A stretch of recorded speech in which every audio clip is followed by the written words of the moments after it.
si je te dis que tu pourrais manger du ketchup maison, des gaufres maison ou encore des tartines avec de la confiture maison? Je pense que tu vas me répondre que pendant la semaine, tu n'as pas trop le temps de faire ce genre de préparation. Eh bien, reste bien connecté sur cette vidéo parce que je pense qu'elle pourrait changer la donne.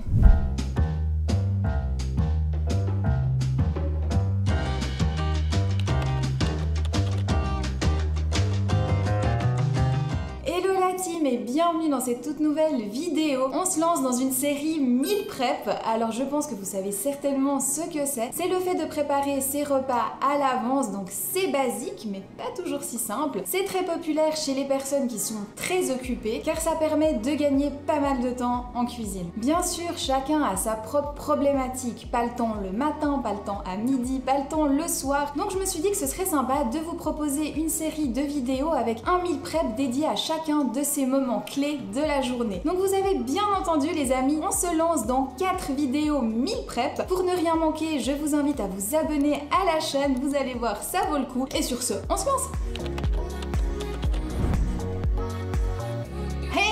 Aujourd'hui, on se lance dans un meal prep, mais un meal prep un petit peu différent des précédents, puisqu'on va préparer, tu sais, toutes ces choses qu'on n'a pas le temps de faire sur le moment, mais qui pourtant rendent nos assiettes bien plus gourmandes et sympathiques. T'as envie de voir de quoi je parle? Alors on se lance. On commence avec des carrés glacés façon Bounty. Pour cette recette, il nous faut 80 g de noix de coco râpées, 75 g de chocolat noir, 2 cuillères à soupe d'huile de noix de coco, 2 cuillères à soupe de sirop de coco ou un autre sucrant liquide de votre choix et un quart de cuillère à café d'extrait de vanille. Première étape optionnelle, je mixe la coco râpée pour obtenir une consistance plus fine. Je verse dans un récipient, j'ajoute l'huile de coco fondue, je mélange, puis je viens encore ajouter le sucre de coco et l'extrait de vanille et là je mélange le tout. Je vais maintenant répartir ma préparation dans un moule à glaçons en silicone. Ça me permet d'obtenir de jolis carrés, faciles à démouler, mais si vous n'avez pas un moule à glaçons en silicone, n'importe quel autre moule fera l'affaire. Je place le moule 1 heure au congélateur.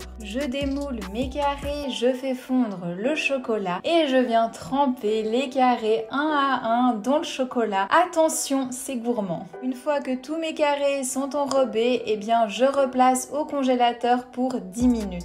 Puis on déguste et là, plaisir garanti. Et petit temps mort pendant la vidéo, sache que ce meal prep, tu le retrouves sur le blog dans un article complètement détaillé et dédié pour pouvoir reproduire ça simplement à la maison. Allez, je te laisse avec la suite. On continue avec des gaufres de courgettes. Alors, il nous faut une courgette, 300 g de farine, un sachet de levure chimique, 400 ml de lait. Alors moi j'ai pris du lait d'amande non sucré, mais par exemple du lait demi-écrémé, ça fonctionne aussi. 2 œufs, 60 g de beurre fondu, une poignée de ciboulettes, 2 pincées de sel et du poivre. Pour commencer, je viens éplucher ma courgette et je la râpe entièrement. Je place mes morceaux râpés de courgettes dans une passoire et je viens saler, puis je laisse dégorger pendant 30 minutes. Je viens ciseler la ciboulette pour la suite. Dans un grand récipient, je verse la farine, la levure, le lait, j'ajoute aussi le poivre, les œufs, le beurre que j'ai préalablement fondu, la courgette qui a fini de dégorger et que j'ai rincé et égoutté avec un torchon, puis j'ajoute encore de la ciboulette. Je mélange tout, je recouvre et je laisse reposer au frais pour 1 heure. 1 heure plus tard, place à la cuisson, donc dans un gaufrier que j'ai graissé et chauffé, je viens disposer la pâte à gaufres et puis je reproduis cette opération jusqu'à ce que je n'ai plus de pâte et j'obtiens ainsi 11 gaufres. Et je déguste mes gaufres avec un petit peu de yaourt et de saumon fumé. Et vous, que choisissez-vous ?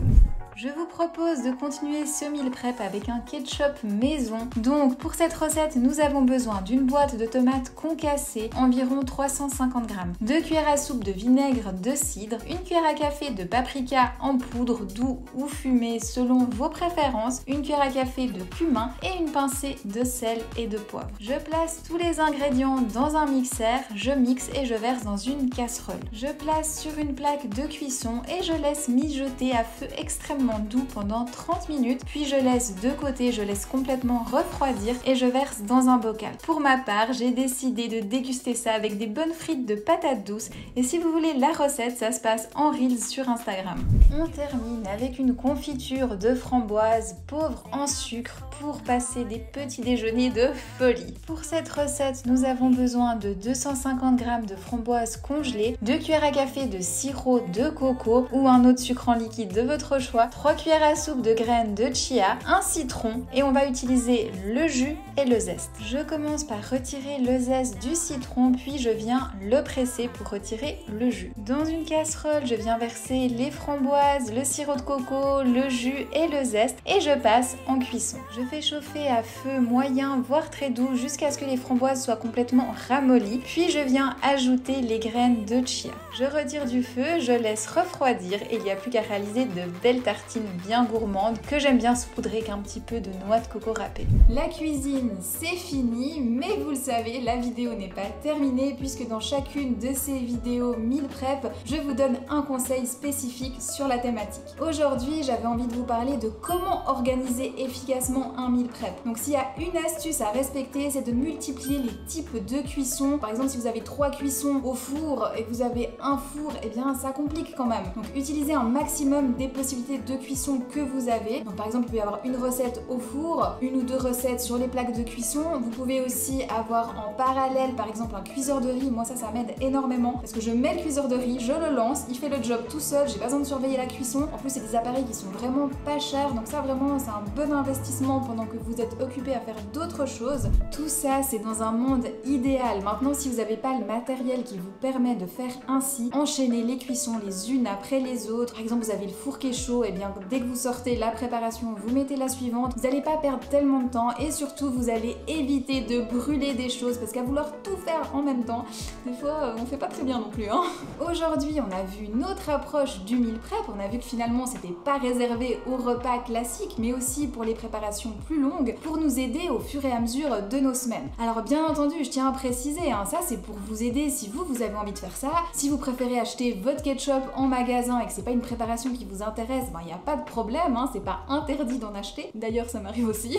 Mais voilà, c'est une option qui existe et je trouvais intéressant de vous montrer que le meal prep, il peut aussi servir à ça. Ce que je souhaite encore vous préciser, c'est quand je parle de préparation longue, en fait, je fais référence au fait que ces préparations, faire du ketchup, faire de la confiture, sur le moment, on a l'impression que ça nous prend trop de temps au quotidien. Par contre, à faire séparément dans un meal prep comme on l'a fait aujourd'hui, ben ça va très vite finalement, hein. Vous avez vu, en peu de temps, on a réalisé un ketchup, on a des gaufres pour une longue période, j'en avais plus de 11 au final, et ça, vous pouvez les congeler, hein. C'est le but, les sortir au fur et à mesure quand vous en avez besoin. Pareil avec la confiture, on va l'utiliser au fur et à mesure, et les snacks, ben, quand on a envie, on sort son petit bounty glacé du congélateur, et puis c'est parfait comme ça. J'espère que les astuces et les recettes que je vous ai montrées aujourd'hui vous auront plu, que vous allez reproduire ces recettes. Je vous rappelle qu'il y a un article sur le blog qui est là pour vous aider, donc n'oubliez pas d'aller guigner tout ça. Pensez à venir poster dans le groupe Facebook Ma Vie de Cricket ou à me suivre sur Instagram, c'est là que je suis le plus active au quotidien. N'oubliez pas de liker la vidéo si elle vous a plu, de laisser un petit commentaire, ça fait toujours plaisir de vous lire. Abonnez-vous si c'est pas encore fait, et sur ce, on se retrouve dans une toute prochaine vidéo. Allez, ciao!